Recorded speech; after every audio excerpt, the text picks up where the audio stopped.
श्री राम अवतार की अगली कथा। श्री राम अवतार की अगली कथा राजा प्रताप भानु की है। इस कथा की शुरुआत संसार में प्रसिद्ध केकय प्रदेश से होता है। यहाँ सत्यकेतु नाम के राजा, धर्म को धारण करने वाला, नीति की खान, तेजस्वी, प्रतापी, सुशील और बलवान हुए। इनके 2 वीर पुत्र समस्त गुणों के भंडार और बड़े ही रणधीर हुए। बड़ा लड़का जो राज्य का उत्तराधिकारी हुआ, उनका नाम प्रताप भानु था। दूसरे पुत्र का नाम अरिमर्दन था। भाई भाई में बड़ा ही आपसी मेल था। दोनों अपार बल के स्वामी, युद्ध में अटल रहता था। राजा सत्यकेतु ने अपने बड़े पुत्र को राज दे दिया और आप भजन के लिए वन चले गए। प्रताप भानु के राजा बनते ही 10 दिशाओं में उसकी जय होने लगी। राजा वेदों में बताई विधि से प्रजा का पालन करने लगे। उनके राज्य में पाप का कहीं अंश भी न रहा। इस प्रकार राजा प्रतापी, भाई वीर और शुक्राचार्य के समान बुद्धिमान, धर्म रुचि नामक मंत्री, राजा का हित करने वाला, साथ ही चतुरंगिनी सेना, असंख्य योद्धा, सब के सब रण में जूझ मरने वाले थे। अब आगे दिग्विजय के लिए राजा शुभ मुहूर्त में निकला। उसने अपनी भुजबल से 7 द्वीपों को जीता और राजाओं को अपने अधीन कर स्वतंत्र कर दिया। उस समय धरती पर प्रताप भानु ही एकमात्र चक्रवर्ती राजा हुए। दूसरी ओर राजा बड़े ही धर्मात्मा हुए। राजा का बल पाकर भूमि भी कामधेनु हो गई। राजा सदा यज्ञ करते ही रहते। एक यज्ञ हजारों हजार बार होते। राजा का राज्य सुख और प्रजा सब तरह से सुखी थी। ऐसा राज्य था प्रताप भानु महाराज का। इतना होने पर भी कहानी मोड़ लेती है। राजा एक दिन शिकार खेलने वन को गए। अनेकों शिकार किया। फिर राजा को एक वारा यानी सुअर नजर आया, जिसने राजा को अपनी ओर आकर्षित कर लिया। राजा सब छोड़ उसके पीछे भागा, लेकिन वास्तव में वह वारा एक राक्षस था।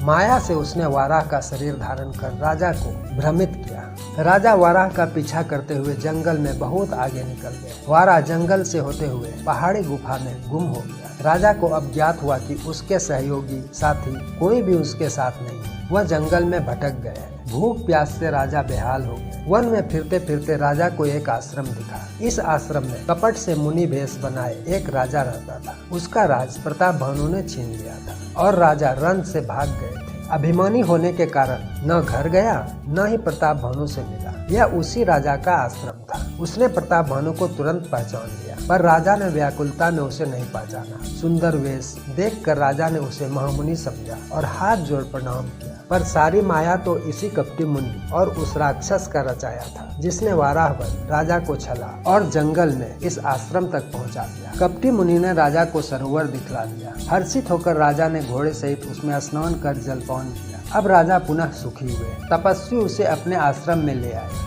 शुरुआत में राजा ने अपना परिचय गलत बताया, किंतु कपटी मुनि ने जब राजा को बताया कि मैं अपने तपोबल से सब कुछ जानता हूँ, आप केकय प्रदेश के प्रतापी राजा सत्यकेतु के पुत्र प्रताप भानु हैं, तो राजा को घोर आश्चर्य व पूर्ण विश्वास हो गया कि यह सचमुच पहुँचे हुए सन्यासी हैं। अब राजा कपटी मुनि की सारी बातें अंधभक्त सा मानने लगा। राजा बोला, गुरुजी, आपसे मिलकर मैं धन्य हो गया। कपटी मुनि बोला, अच्छा, अगर मन में कोई इच्छा हो तो बोलो। राजा ने कहा, भगवान, अजर अमर हो जाओ। कपटी मुनि, तथास्तु। निरोगी हो जाओ, मुझे कोई जीत न पाए। सब में कपटी मुनि ने तथास्तु कह दिया। राजा तो गदगद हो गए। अब कपटी मुनि ने अपनी चाल चली। मुनि बोला, आपके सारे मनोरथ पूर्ण होंगे। एक कार्य करना पड़ेगा, ब्राह्मणों को प्रसन्न करना होगा। राजा बोले, मैं सब कुछ करने के लिए तैयार हूँ। आप जैसा बोले ठीक है। आप ब्राह्मण भोज का आयोजन करें और सुने, मैं अपनी माया से आपके पुरोहित जो भोजन पकाते हैं उनका हरण कर लूंगा और स्वयं भोजन बनाऊंगा। आप 10,000 ब्राह्मणों को निमंत्रित करना। वे भोजन पाकर तृप्त होंगे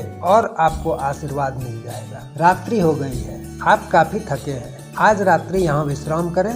जगने पर आप अपने आप को महल में पाओगे। सचमुच राजा बहुत थका था। सोते ही घनघोर नींद में चला गया। इधर कपटी मुनि ने वही राक्षस जो वारा बन राजा को छल बल से आश्रम ले आए थे, उसकी माया से राजा को महल पहुंचा दिया और पुरोहित का हरण कर लिया। वास्तव में दोनों राजा से बदला लेना चाहता था। राजा प्रताप भानु ने एक समय उसके राज्य को जीता था और दूसरे राक्षस का पूरा कुल संहार कर दिया था। वही किसी तरह बचकर बदला लेने के आस में था। अब आगे कपटी मुनि ने महल में पहुंचकर भोजन पकाया और फिर ब्राह्मणों को भोजन परोसा दिया। सारे ब्राह्मणों के पत्ते पर भोजन आ जाने के बाद ब्राह्मणों ने देवता के लिए 5 ग्रास निकाल जल पर छन किया। तभी तेज आकाशवाणी, हे विप्र, आप इस भोजन को न खाएं, इससे आपकी हानि हो जाएगी। आकाशवाणी सुनते ही राजा प्रताप भानु तो डर गए कि अरे यह क्या हो गया। भोजन तो मेरे गुरु तपस्वी मुनि ने बनाई है। अब सारे ब्राह्मण उठ गए। आकाशवाणी, इसमें मृगों का मांस मिला हुआ है, यह भोजन भोज्य के लायक नहीं है। सारे ब्राह्मणों ने क्रोध में आकर राजा को राक्षस होने का श्राप दे दिया। अब राजा प्रताप भानु को